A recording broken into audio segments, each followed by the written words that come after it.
Un, deux, trois, cric, crac. On dit que les sorcières n'existent plus. Et moi, je sais bien que c'est faux.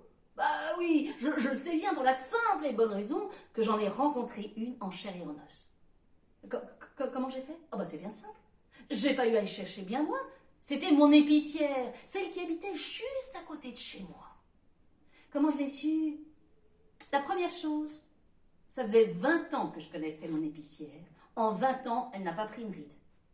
Et puis la deuxième chose, c'est qu'à chaque fois que je lui achetais des légumes, des carottes ou des courgettes, à chaque fois que le soir je les préparais et que je les mangeais, à chaque fois, je m'endormais d'un sommeil, mais alors d'un sommeil tellement profond que j'avais l'impression qu'il durait 1000 ans. Et quand je me réveillais, il y avait toujours quelque chose qui avait disparu. Ah bah tiens, je m'en souviens. La première fois, c'était un tableau où il y avait des vaches qui paissaient. La deuxième fois, c'était un couteau en argent. Et la troisième fois, c'était la belle horloge en chêne massif que m'avait donnée ma grand-mère. Et là, j'étais vraiment très triste, parce que c'était la seule chose qui me restait de ma grand-mère. Alors je me suis dit, eh bien, mon épicière, elle peut toujours courir, je ne lui achèterai plus rien. Et ma foi, c'est ce que j'ai fait. Ce soir-là, j'avais été dîner chez des amis, j'avais passé une bonne soirée. C'était une belle nuit d'été, je rentrais chez moi. Le ciel était étoilé. Je marchais, j'arrivais juste à côté de ma porte quand j'ai levé les yeux vers la lune et à ce moment-là, j'ai vu une ombre sur la lune.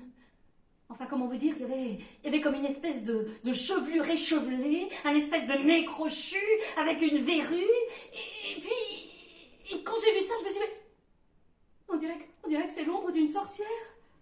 Je me suis mise à trembler de tous mes membres.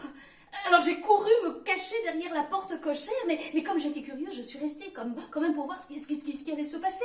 Et c'est à ce moment-là que j'ai entendu comme une fenêtre qui s'ouvrait.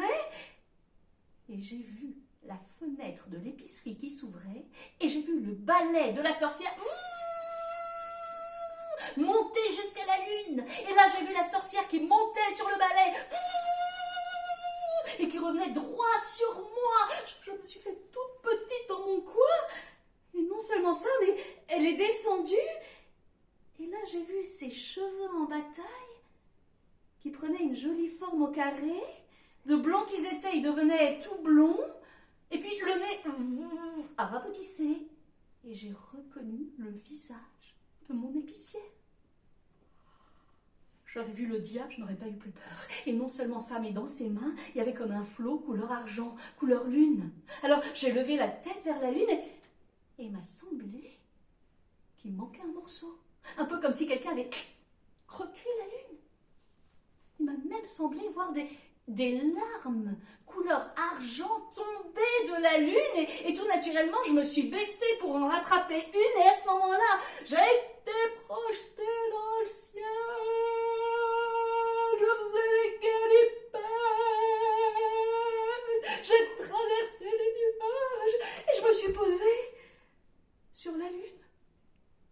Je me demandais bien ce que je faisais là, quand la lune m'a dit écoute, je sais que tu sais. Cette sorcière est terrible.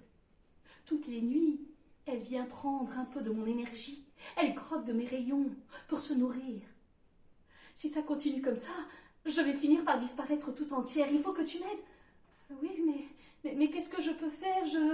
Je sentais bien que l'heure était grave. Et la lune me dit, écoute, cette sorcière est kleptomane. Elle ne peut s'empêcher de voler des choses.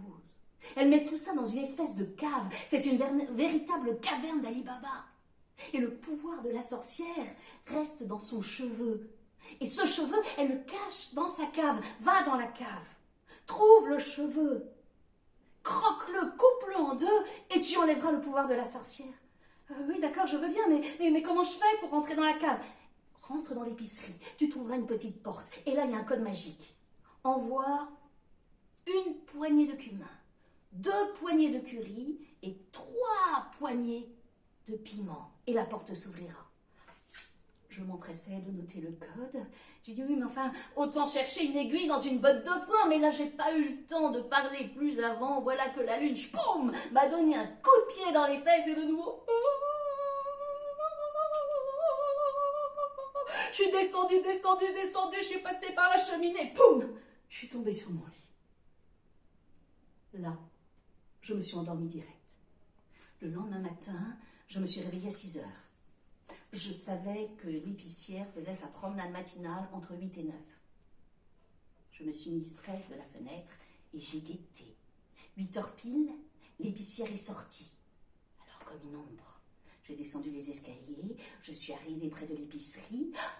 Je me suis aperçue que la fenêtre, vous vous rappelez, la fenêtre qui s'était ouverte toute seule, était encore ouverte. Je suis passée par-dessus, je suis rentrée dans l'épicerie, j'ai regardé, j'ai vu le balai derrière le comptoir et juste à côté du balai, une espèce de petite porte dérobée que j'avais jamais remarquée jusque-là. Je me suis rappelé le code. Une poignée de cumin, 2 poignées de curry et 3 poignées de piment. Je me suis servie dans les bocaux.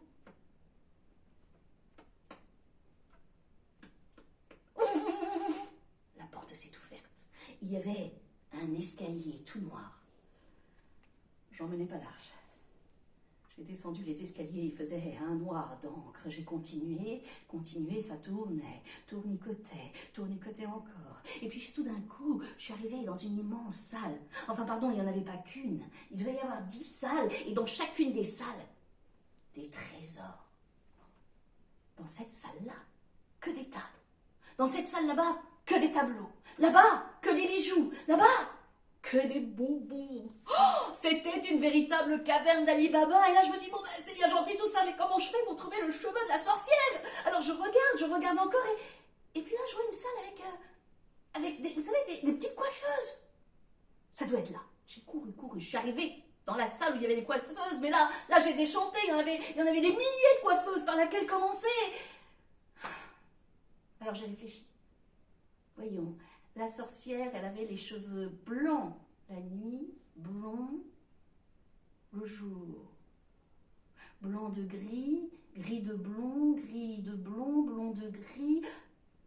Et juste là, il y avait une petite coiffeuse en bois blond avec un cadre en fer gris qui entourait le miroir.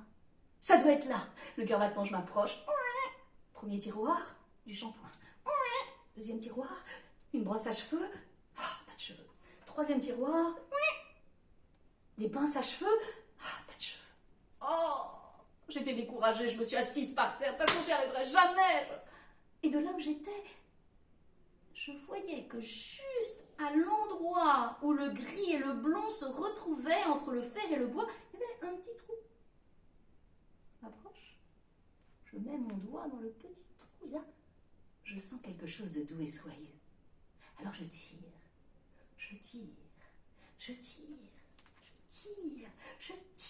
et je reconnais le cheveu de la sorcière. Blond d'un côté, je tire. Il était long, hein. Je tire. Elle doit être sacrément vieille. Je tire, blond.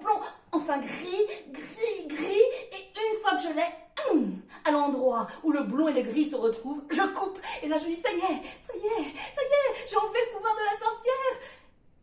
Et tout d'un coup, je dis, oui, mais alors, si j'ai enlevé le pouvoir de la sorcière, qu'est-ce qui va se passer avec la caverne? Peut-être que tout va disparaître, peut-être que tout va s'écrouler sur moi. J'ai eu la peur de ma vie, je me suis mise à courir. Je me heurtais contre les murs comme une mouche. J'ai fini par retrouver l'escalier. J'ai grimpé. Je suis arrivée dans l'épicerie, et là, juste devant l'épicerie, un attroupement. Tous les voisins étaient là. J'ai dit, qu'est-ce qui se passe?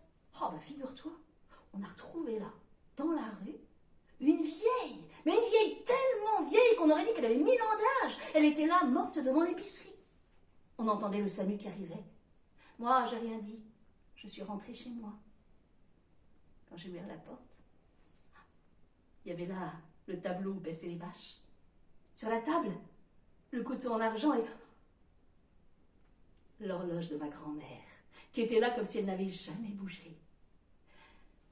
L'épicière, elle a disparu ce jour-là. On a eu beau la chercher, on ne l'a jamais retrouvée. Personne n'a compris ce qui s'était passé. Mais moi maintenant, je sais. Et vous aussi. Chut. C'est un secret que l'on partage avec la lune.